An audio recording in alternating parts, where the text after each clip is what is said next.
Apparu en 1938 dans les pages d'Action Comics, Superman est presque immédiatement devenu une icône populaire dans le monde entier. Ainsi, la série fut très vite adaptée sur grand écran et de façon flamboyante par le studio Fletcher, ceux-là même qui produisait le cartoon Popeye, autre personnage à la force extraordinaire, adapté lui aussi d'un comic strip et dont il est fort possible qu'il ait eu une influence sur Superman. Suivront les films à épisodes, puis la série des années 50, qui, s'ils furent populaires, ne retrouveront pas, à mon avis, la splendeur des productions Fletcher. Pour ça, il faut attendre le film de Richard Donner en 78, modèle par excellence des films super-héroïques à venir, et qui est aussi, après L'Exorciste de William Friedkin, le plus gros succès au box-office de la Warner dans les années 70, tandis que Batman de Tim Burton sera à son tour le plus lucratif pour la firme dans les années 80. Détail dissonant, on note tout de même l'absence de Donner au générique du deuxième film sorti en 1980, sur lequel il avait pourtant travaillé et dont sa version du film finira par sortir en 2006 seulement, accompagnant la sortie de Superman Returns par Bryan Singer, suite directe de Superman 2, effaçant donc Superman 3 et 4, jugés sans doute trop farfelus. Alors, que s'est-il donc passé avec la franchise Superman pour que son génial réalisateur, ainsi que nous allons le voir, en ait été évincé ? Pour bien comprendre ce qui s'est joué avec le personnage, symbole même de l'Amérique, et que Donner a pris le plus grand soin à transposer au cinéma, il nous faut donc dans un premier temps remonter aux origines de sa création.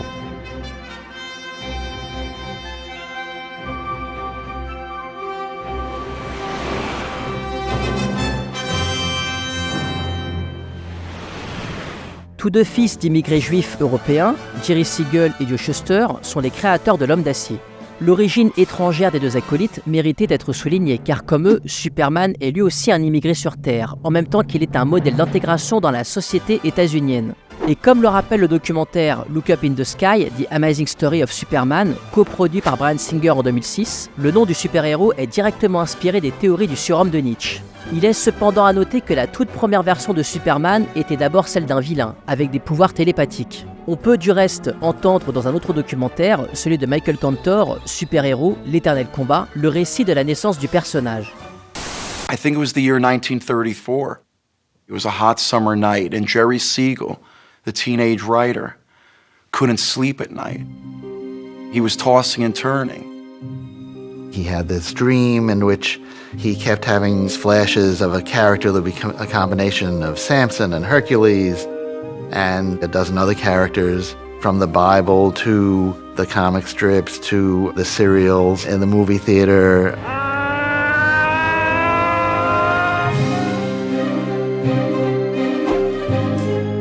He wrote it all down. The very next morning he runs over to his friend Joe Shuster's house, his artist friend, and he tells him the story of this superheroic character. And Joe Shuster starts making the original drawings.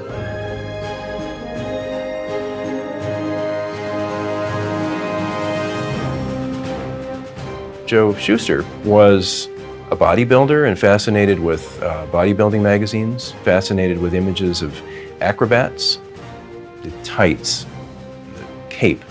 You can see all that in Superman's costume.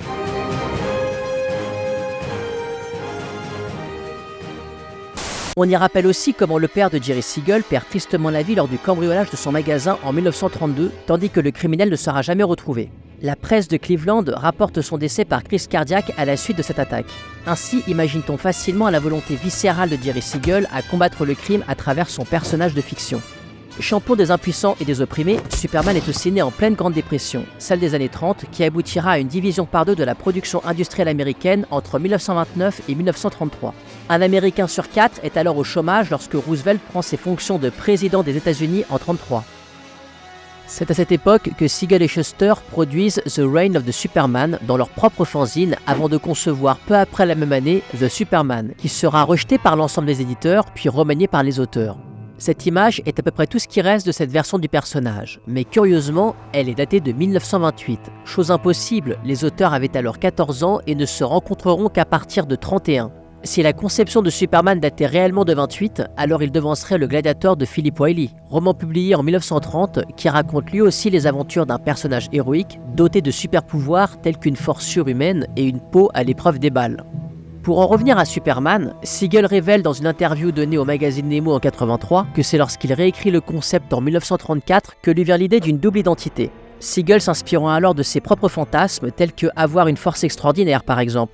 On note aussi que les filles qui lui plaisaient se fichaient alors pas mal de son existence. Et tout comme Siegel, Joe Shuster se sentait lui aussi très empoté avec les femmes. Mais ça lui a finalement servi pour donner cette attitude si particulière à Clark Kent, et dont les lunettes sont aussi inspirées par celles de l'acteur Harold Lloyd. Le nom Clark Kent est par ailleurs une fusion de celui de deux acteurs, Clark Gable et Ken Taylor. Et du reste, le personnage est aussi inspiré par Walter Dennis, journaliste et grand lecteur de SF avec qui Siegel correspondait.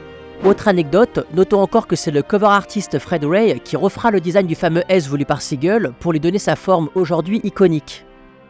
Dans un communiqué de presse de 1975 sur lequel nous allons revenir, Siegel raconte ce qui l'a conduit à créer l'homme d'acier. Il écrit « J'écoutais les causeries au coin du feu du président Roosevelt. J'étais sans emploi et inquiet pendant la dépression en plus de connaître le désespoir et la peur. J'ai entendu et lu des articles sur l'oppression et le massacre des Juifs opprimés et sans défense dans l'Allemagne nazie. J'ai vu des films décrivant les horreurs des privations subies par les opprimés. Mais comment les aider alors que je pouvais à peine m'aider moi-même ?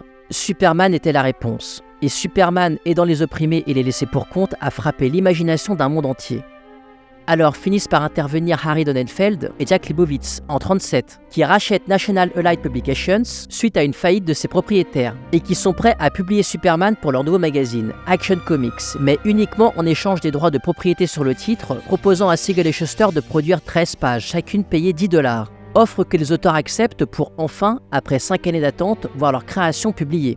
Ils toucheront ainsi $130, équivalent à 2500 d'aujourd'hui. Une broutille en somme, car évidemment, Superman est un succès colossal qui générera de fabuleux profits, notamment via les produits dérivés. Une des idées de Siegel, refusée par National, futur DC, était celle des aventures de jeunesse du super-héros sous le titre Superboy, qui offrirait d'autres types de péripéties aux personnages. Mais profitant de l'absence de Siegel appelé sous les drapeaux en 1943 lors de la Seconde Guerre mondiale, les éditeurs s'emparent finalement de l'idée qu'ils font réaliser par d'autres auteurs, sans rien reverser à Siegel et Shuster, considérant que tout ce qui a trait à Superman, au bout du compte, leur appartenait. Suite à une plainte déposée par les créateurs contre National en 1947, l'initiative est finalement jugée illégale par la Cour suprême de l'État de New York, car rien n'avait été signé entre les parties concernant la genèse du personnage. Superboy est ainsi jugé comme une création indépendante, tandis que Superman demeure, conformément au droit, la propriété du studio, ce qui désespère Siegel, qui, l'année suivante, en 1948, est prêt à se jeter du haut d'un immeuble new-yorkais, habillé en costume de Superman. Il ne sautera pas. Mais il faut savoir aussi que Shuster et Siegel avaient été mis à la porte peu après leur plainte, et surtout que le studio effaça la mention « By Jerry Siegel and Shuster » à partir d'Action Comics 119, en 1948 donc, les dépossédant entièrement de leur création. Alors oui, on imagine bien le désespoir de Siegel prêt à se foutre en l'air à ce moment de sa carrière. Roy Schwartz, dans son livre Is Superman Circumcised, rapporte que les deux créateurs finirent par vendre Superboy au studio pour $94 000, soit 1,155 millions aujourd'hui. Mais un tiers de la somme servit à payer les frais d'avocat. Les années passent et arrive la nouvelle d'un projet de film Superman en 1975 qui va relancer toute l'affaire juridique autour des droits de la franchise si lucrative. C'est en 1974 que le producteur Alexander Salkind, qui avait déjà produit des films d'Abel Gance et d'Orson Welles dans les années 60, achète les droits pour adapter Superman, voyant là un énorme potentiel, tandis que Warner, au dire du scénariste Tom Mankiewicz, qui travailla sur le film, n'y croyait pas tellement et n'investira donc pas dans le film, se limitant juste à sa distribution. Le budget annoncé est alors de $20 millions et, à la manière de promoteurs, ils font appel à Mario Puzo pour le script du film, pas tant pour son style d'écriture que parce que son nom est devenu mondialement connu avec le succès du Parrain adapté de son propre roman. Dans la même idée, ils comptent faire réaliser le film par Guy Hamilton, réalisateur à succès de la franchise James Bond et notamment de Goldfinger en 1964.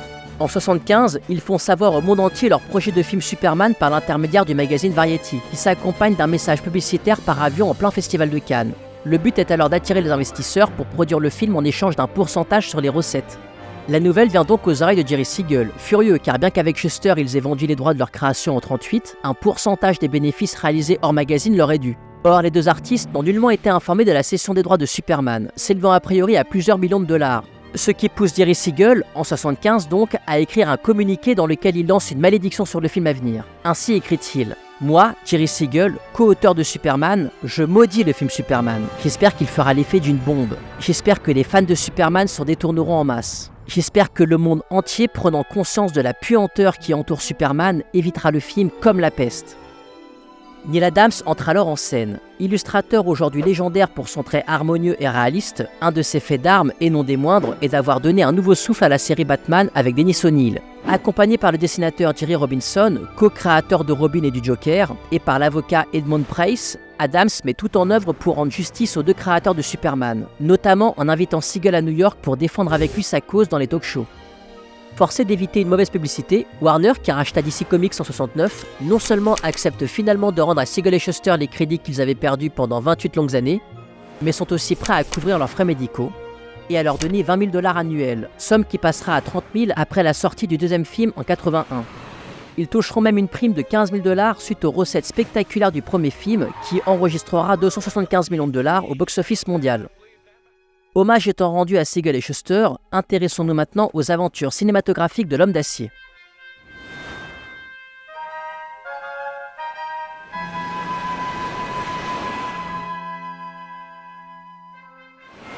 En juin 81, le New York Times rapporte les propos d'Ilya, fils d'Alexander Salkind. Je marchais dans une rue de Paris en 74 et j'ai vu une affiche publicitaire de Zorro. Le lendemain, sans crier gare, j'ai dit à mon père « Faisons Superman ». C'est ainsi qu'avec Pierre Spengler, un ami d'école d'Ilya Salkind, le jeune homme se retrouve à coproduire Superman sous la direction de son père. L'idée est alors de produire simultanément deux films, ce que les Salkind avaient déjà fait avec Les Trois Mousquetaires et sa suite, on l'appelait Milady. Mais l'astuce financière était de ne pas dire aux acteurs qu'ils tournaient en fait deux films, ceci afin d'empocher plus de bénéfices sur le second en ne les payant tout simplement pas.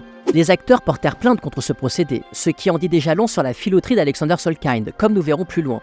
Et ils eurent gain de cause, ce qui poussera l'institution hollywoodienne, via la Screen Actor Guild, à insérer une clause dite Salkind, obligeant les producteurs à spécifier sur le contrat le nombre de films pour lequel l'acteur signe.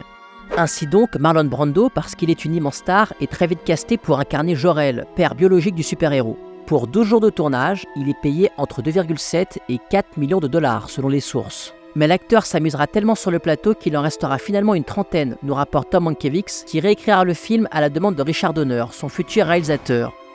Alors, chose étrange, Brando, dans ses expérimentations de la méthode d'acting Stanislavski, voulait d'abord jouer son rôle comme s'il était une valise verte, et après ça comme un bagel, afin, semble-t-il, de se différencier d'un être humain pour son personnage d'extraterrestre.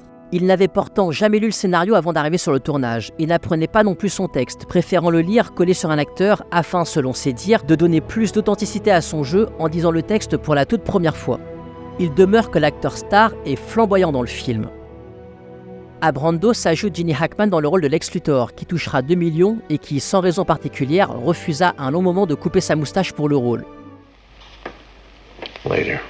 Enfin, Christopher Reeve, jeune acteur de 25 ans quand Superman sort en 75, touchera quant à lui 250 000 $ pour jouer le rôle titre sur les deux films. Son interprétation de Clark Kent s'inspire notamment du jeu de Cary Grant, un paléontologue extrêmement maladroit dans L'Impossible Monsieur Bébé, une comédie de Howard Hawks sortie en 1938. Oh yes, I'll be with you in a minute, Mr. Peabody.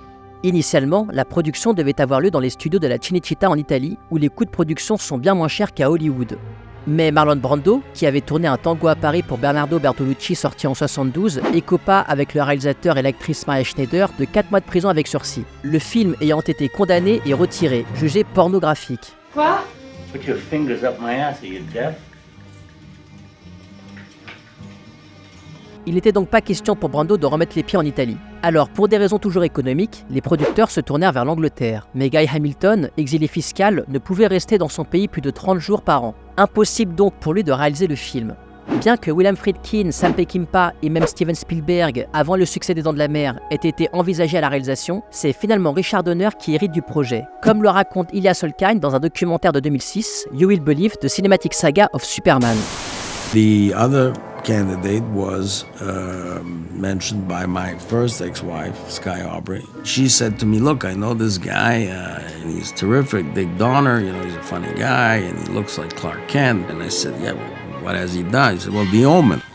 On the phone rings, and this funny little voice says, this is Alexander Salkind. You know who I am? I said, no. He said, what do you mean you don't know who I am? I said, no, I don't know who you are. What are you selling?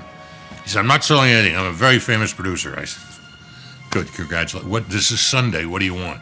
He said, we're making the movie Superman, and I want to know if you want to direct. He said, I'll give you $1 million. I said, well, give me some information. So there was this little card I had in the bathroom, and I wrote on the back of it, Marlon Brando, Gene Hackman, 2 movies at the same time. So they sent the script over, and the guy delivering it got a hernia. It was like that big. There was a scene where Lex Luthor was eating Kleenexes all the time. That was gonna go in a minute. I called my dear friend Tom Mankiewicz, who was a friend and a wonderful writer. I had decided, and I talked Tom into it, that we've got to do this. This is American tradition, and we had to keep the history and the purity of the piece, what Siegel and Schuster originally started out to do. I took the picture really because I felt this stupid necessity to keep Superman clean. Dick was the one who said to me, you know, if we can make the love story work, the rest of the picture is going to fall into place. And it really became what Dick would call two kids on a date. Parmi les raisons artistiques de Richard Donner pour rendre Superman vraisemblable au cinéma, il y avait notamment la volonté de se concentrer sur l'histoire d'amour entre les deux personnages et de tout faire pour qu'elle fonctionne. Car si le public pouvait y croire, alors il croirait à l'univers qu'on lui présentait et le film fonctionnerait. Peut-être est-ce aussi la raison du choix de deux acteurs totalement inconnus du grand public. Mankiewicz rappelle l'intention de Donner dans Look Up in the Sky des Amazing Story of Superman. Dick said, we can't be smarter than the material. We have to get inside the material. Of course there's funny stuff. Lex Luthor is a funny guy. Of course this man can fly. Of course. But if you root for these two kids, if you want them to get together, if we make the love story work, the whole movie works. Dans le même ordre d'idée, selon Donner, pour que l'audience croie qu'un homme puisse voler, il ne fallait surtout pas qu'il soit une star, mais bien un inconnu. C'est la raison du choix de Christopher Reeve que Donner a insisté pour qu'il passe le casting alors même qu'il était loin d'avoir la carrière de Superman, à l'inverse d'un Sylvester Stallone portant prêt à faire le film. Mankiewicz se rappelle que Reeve était très stressé et qu'il avait même des auréoles de sueur sous les bras. Mais à l'instant même où il prit la parole, les dés furent jetés. Good evening, Miss Lane. Thank you very much for finding the time for this interview. I realize there must be many questions about me the world would like to know the answers to. So it's become important to me to have close relations with the press. Now, you really shouldn't smoke, you know. Dans un article de Hollywood Reporter de 2016, Richard Donner raconte « Il était tout simplement merveilleux en Clark Kent et en Superman. Il a vraiment saisi l'idée d'un individu en proie à une douleur terrible de vivre une double vie. » Pour l'anecdote, Reeve, afin d'obtenir la musculature de Superman, sera entraîné par David Prowse, l'homme sous l'armure de Dark Vador dans Star Wars. Et du reste, Reeve était aussi un pilote d'aérodyne dans la vie privée. Peut-être est-ce cela qui lui donnait cette aisance si naturelle dans les séquences de vol qui, aujourd'hui encore, fonctionnent à merveille. Pour ces séquences, Superman utilise le procédé de projection frontale, qui diffère de la rétroprojection telle que celle utilisée par Hitchcock dans La mort aux trousses par exemple. Alors qu'est-ce que cela ? On pourrait dire que c'est un ancêtre du fond vert ou des murs LED utilisés par la série Le Mandalorian. L'acteur est placé devant l'image projetée, et pour que l'illusion fonctionne, la projection d'une part se fait sur une toile bien tendue faite de microbilles en verre qui renvoie à la quasi-intégralité de la lumière reçue. D'autre part, la projection se fait par le biais d'un miroir sans teint positionné à 45 degrés tandis que le vidéoprojecteur est placé en angle droit. Ainsi, l'image est aussi projetée sur l'acteur, mais sa luminosité est beaucoup trop faible pour apparaître dans le rendu final, contrairement au fond qui est ultra réfléchissant. L'image combinée est ainsi transmise par le miroir et enregistrée par la caméra. Ce système avait déjà été utilisé dans 2001 pour la première partie du film. L'effet se révèle d'ailleurs dans les yeux du léopard en voyant la lumière. Mais pour donner plus encore de fluidité aux séquences de vol dans Superman, la projection frontale a été mêlée à un autre système, alors totalement inédit, appelé Optic Process, mis en place par Zoran Perisic en 6 semaines, et qui lui vaudra, ainsi qu'à l'ensemble de l'équipe des effets spéciaux, un Oscar et un BAFTA Award. Écoutons-le donc à propos de sa machine. This is the heart of the Zoptic system. It consists of a small projector, which is light and easily maneuverable. The background picture, like for example New York skyline, is projected from here. It goes through a zoom lens via a two-way mirror onto a front projection screen. The artist, in this case Superman, stands in front of the front projection screen, and the composite picture of the background and the foreground is seen by the camera lens, which is an identical type of lens as the projection lens. The two lenses are synchronized in such a way that when you project a wide picture, the camera also picks up a wide picture, and then when you reduce that picture during a zoom in, the camera lens follows that identically. The result is that Superman appears to fly towards the camera, whilst the background remains unchanged. and it can also rotate 360 degrees. Now this means that Superman, for example, can appear to be spinning around as he comes towards the camera, whilst in reality he's not doing anything at all, and the whole thing is done by the camera and the projector revolving around. Une équipe entière était donc allouée juste pour les séquences de vol, à quoi s'ajoutaient des coûts de construction des décors. Donner étant alors reparti de zéro, il embauche le production designer John Barry, mais qui n'a rien à voir avec la musique de James Bond, et qui avait déjà fait des merveilles pour l'identité visuelle de Star Wars. Or, c'est lui qui amène l'idée de Christo pour représenter Krypton et la forteresse de solitude, probablement inspiré par le tableau La mer de glace de Caspar David Friedrich. Au passage, les costumes kryptoniens étaient faits du même matériau réfléchissant servant pour la projection frontale et qui avait été également utilisé pour rendre luminescents les sabres laser dans Star Wars. Au coût conséquent pour faire voler Superman, s'ajoutent encore des intempéries inattendues en plein été qui retardent le tournage au Canada pour les scènes se passant à Smallville. Le budget pour les deux films explose et le tournage, originalement prévu sur 7-8 mois, en dura finalement 19. Les producteurs cherchant systématiquement à réduire les coûts, ils décident donc de stopper le tournage en simultané de Superman 2 pour limiter les pertes en cas d'échec du premier film, ce qui aboutirait à l'abandon d'une suite. Toujours dans Hollywood Reporter, Donner raconte « Le problème était toujours une question d'argent. Il disait « Tu ne peux pas faire ça ». Mais je n'avais pas le choix et il ne voulait pas me dire le budget. Je ne pouvais donc pas savoir ce que je dépensais. Donner se verra même forcé d'interdire l'accès au plateau à ses producteurs, leur présence devenant toxique pour la bonne réalisation du film. Fort heureusement, dans une interview donnée à Newsarama en 2006, Tom Mankiewicz nous apprend que lorsque les dirigeants de la Warner découvrirent les séquences tournées par Donner, ils réalisèrent que le film avait tout pour être un gros succès. Ils décidèrent donc d'investir dans sa production, au grand bonheur des Salkinds et de Spengler, dont la situation financière devenait de plus en plus compliquée. Difficile de passer sous silence les entourloupes des Salkinds dès qu'il s'agit d'argent, tant celles-ci auront des conséquences sur la franchise Superman. Ainsi, le New York Times expose qu'Alexander Salkind a détourné plus de 20 millions de dollars à l'exploitant allemand William Forman, propriétaire d'une chaîne de cinéma à Los Angeles. C'est avec cet argent qu'il a pu financer une série de films, dont Les Trois Mousquetaires, et qu'il a pu payer les droits cinématographiques pour Superman. Forman déposera plainte contre Salkind, qui sera arrêté par Interpol en Suisse pour fraude. Mais le vieil homme a plus d'un tour dans son sac. Il avait soudoyé le gouvernement du Costa Rica pour devenir diplomate et attaché culturel en Suisse, lui offrant, comme le raconte Mankiewicz à Newsarama, un passeport diplomatique, ce qui le dispensera de passer par la case prison. Autre exemple de la fourberie de Salkind, et toujours selon Mankiewicz, il devait plusieurs millions de dollars à Richard Lester pour la réalisation des Trois Mousquetaires et de sa suite, qu'il ne payera pas, forçant Lester à porter plainte contre lui. Lester gagne le procès, mais la société mise en cause, établie aux Bahamas, est en faillite et ne peut payer le réalisateur pour son travail. Salkind, qui peine à garder Donner sous contrôle, qu'il juge trop dépensier, propose d'abord à Lester de jouer les intermédiaires entre lui et Donner sur le tournage de Superman 1, et ensuite qu'il le remplace comme réalisateur sur Superman 2, en échange de quoi il lui payera ce qu'il doit. Ceci alors même que Superman est un immense succès critique et commercial, 100% imputable à Donner et à l'équipe qu'il a constituée. Christopher Reeve et Margot Kidder dans les rôles principaux, Tom Mankiewicz qui réécrira la plupart du scénario, crédité comme creative consultante, poste qui n'existait pas avant Superman, John Barry comme production designer, John Williams à la musique, qui participe aussi à faire voler Superman, comme le rappelle d'ailleurs Christopher Reeve. I really wanted to be here tonight because I owe a tremendous debt of gratitude to John Williams. Without his music, Superman's powers are greatly diminished. Believe me, if you try to fly without that theme, you go nowhere. One step, two steps, and down. Ajoutons encore Jeffrey Unsworth comme chef opérateur sur le film, qui avait déjà fait la photographie de 2001 l'Odyssée de l'espace, mais qui décédera peu après le tournage. Le film lui est justement dédié.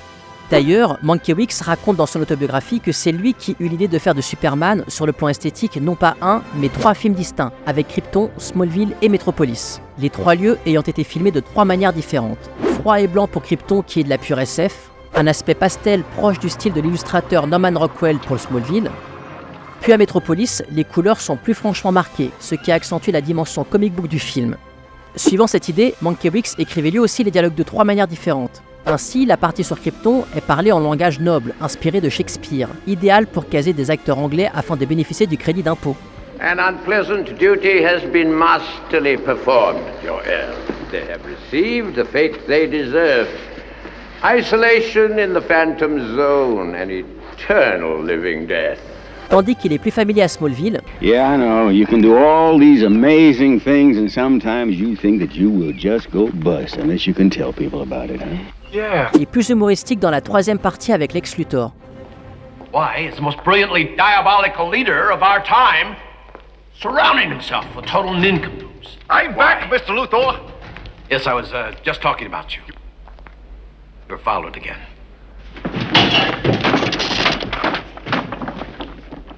In spite of those cat-like reflexes.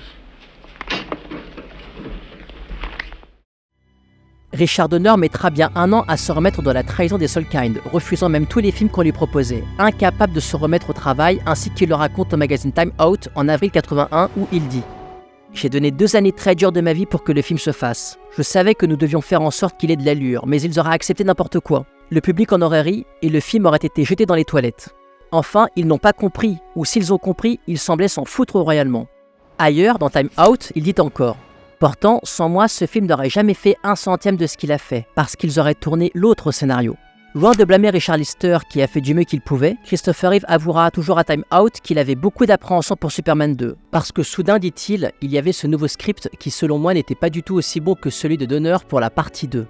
C'est que, en remplaçant le réalisateur sur Superman 2, les Soulkind découvrirent que, selon la Directors Guild of America, Lester doit avoir réalisé plus de la moitié du film, comme le raconte Margot Kidder dans le documentaire You Will Believe. You can't put Richard Lester's name on as director because the director has to have directed more than half of the movie, and you can't just reshoot your old scenes. You have to have different scenes. So they hastily rewrote a lot of scenes with Chris and I and threw out this Superman 2 that we'd worked with such love. Des séquences déjà filmées par Donner furent ainsi tournées par Lester, perdant à mon avis en efficacité dramatique, comme lorsque Lois découvre l'identité de Clark. You are Superman, aren't you? Lois, look, we've been through these hallucinations of yours before. Can't you see what you almost did? Throwing yourself off a building 30 stories high. Can't you see what a tragic mistake you almost made? I made a mistake. I made a mistake because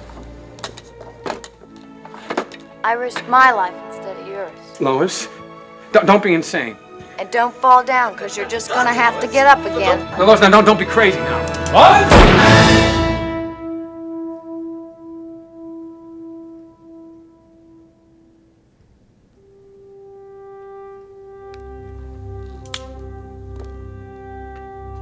It is you.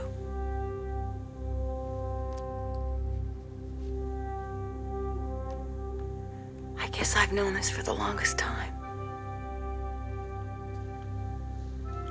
You realize, of course, if you'd been wrong, Clark Kent would have been killed. With a blank?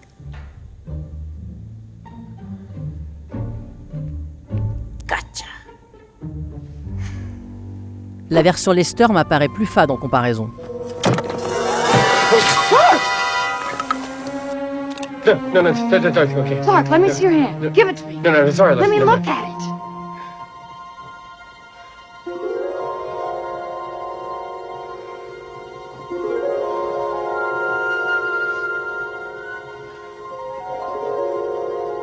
You are Superman. Oh, Lois, come on, don't be...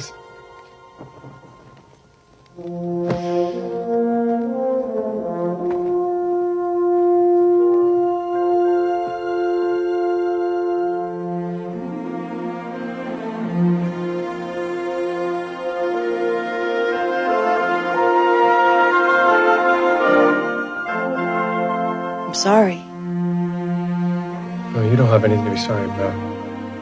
D'autre part, Marlon Brando est effacé du deuxième film pour ne pas avoir à lui payer un pourcentage sur les recettes, mais qu'il touchera quand même, suite à un procès qu'il intente et gagne contre Soulkind et Spengler.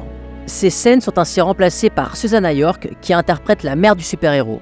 On voit donc que toute combine est bonne pour économiser ou prendre de l'argent, comme celle de truffer Superman 2 de publicité infâme pour Marlboro ou Coca-Cola.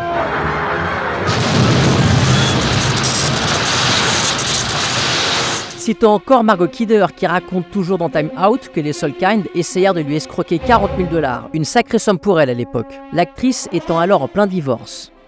Et elle ajoute « C'est le seul film sur lequel j'ai travaillé où l'équipe demandait de l'argent en avance chaque semaine parce qu'au début les chèques étaient sans provision. » Allégation immédiatement niée par Pierre Spengler, mais comment le croire quand on lit le Los Angeles Times en août 92 rapportant que de nombreux membres de l'équipe du film Christophe Colomb l'a découverte. Attention, ce n'est pas le film de Ridley Scott avec Depardieu.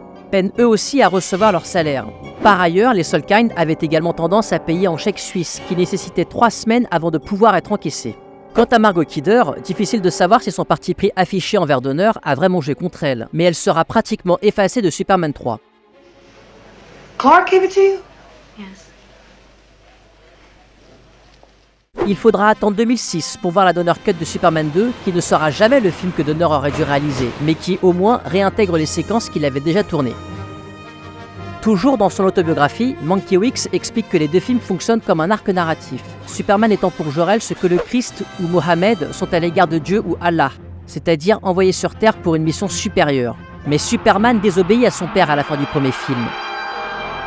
My son, it is forbidden for you to interfere in human business. One thing I do know, son, and that is you are here for a reason.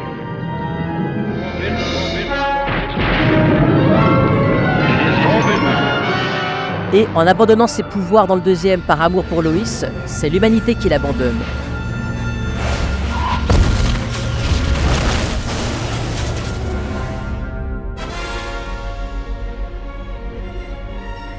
Ce n'est d'ailleurs pas par hasard s'il est habillé en tenue légère et que Jor-El lui glisse un regard pesant.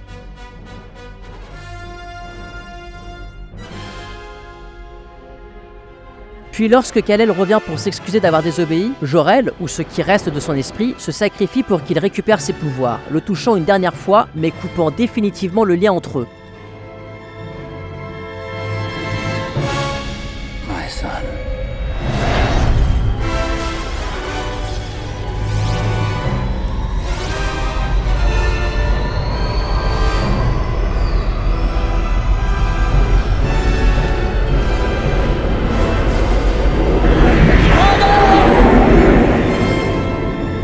Mankiewicz assimile cette scène à celle de la chapelle Sixtine par Michel-Ange, lorsque Dieu touche son fils Adam pour lui insuffler la vie.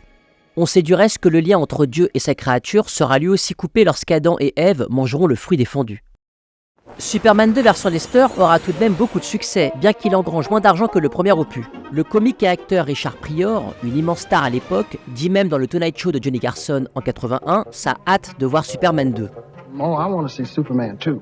Superman 2? That's what I'm waiting on to see. Really? Yeah. Espérant surfer sur sa popularité, Solkind et consorts lui proposent donc un rôle dans Superman 3, qui sortira en 83 et qui assume une dimension plus comique. Quant à Richard Pryor, il avait déjà joué dans Lady Sings the Blues, un très beau film de Sidney Jeffery, bien avant qu'il ne réalise Superman 4. Pryor est alors jeune et très touchant dans le film. On le retrouvera aussi chez Donner dans The Toy en 82, un remake du jouet de Francis Weber avec Pierre Richard et Michel Bouquet, sorti en 76. Pryor y joue quasiment le même personnage comique et sympathique que dans Superman 3. Have you looked for work this week, Mr. Gorman? Yes. D'ailleurs, quand la Warner demande à Mankiewicz pourquoi Superman 3 n'a pas marché, il répond « Je pense que c'est parce que vous avez fait un film de Richard Pryor. Ce n'est pas la faute de Richard Pryor, c'est un type terriblement talentueux, mais c'est un film de Richard Pryor et pas un film de Superman. » Relevons au passage que cette scène est un hommage évident au film Patton de Franklin Schaffner de 70, qui assumait par ailleurs ses faux raccords avec l'arrière-plan du drapeau américain. Au reste, Superman 3 ne propose malheureusement rien de neuf en termes de vilain par rapport à Lex Luthor. C'est encore un avatar du méchant à la James Bond, et on s'éloigne clairement du réalisme de Richard Donner. Christopher Reeve, qui avait signé pour 3 films, ne veut plus y revenir, et loin de sauver la franchise, l'échec en 84 de Supergirl l'enterre. Les Solkind, alors appauvris, se mettent en quête d'un nouveau succès avec Santa Claus en 85. Nouvel échec. Ainsi sont-ils au bord du gouffre quand la sulfureuse Canon met 5 millions sur la table pour produire un 4e opus avec Christopher Reeve. Film que nous traiterons dans la seconde partie de ce Kiné Comics consacré à la saga Superman.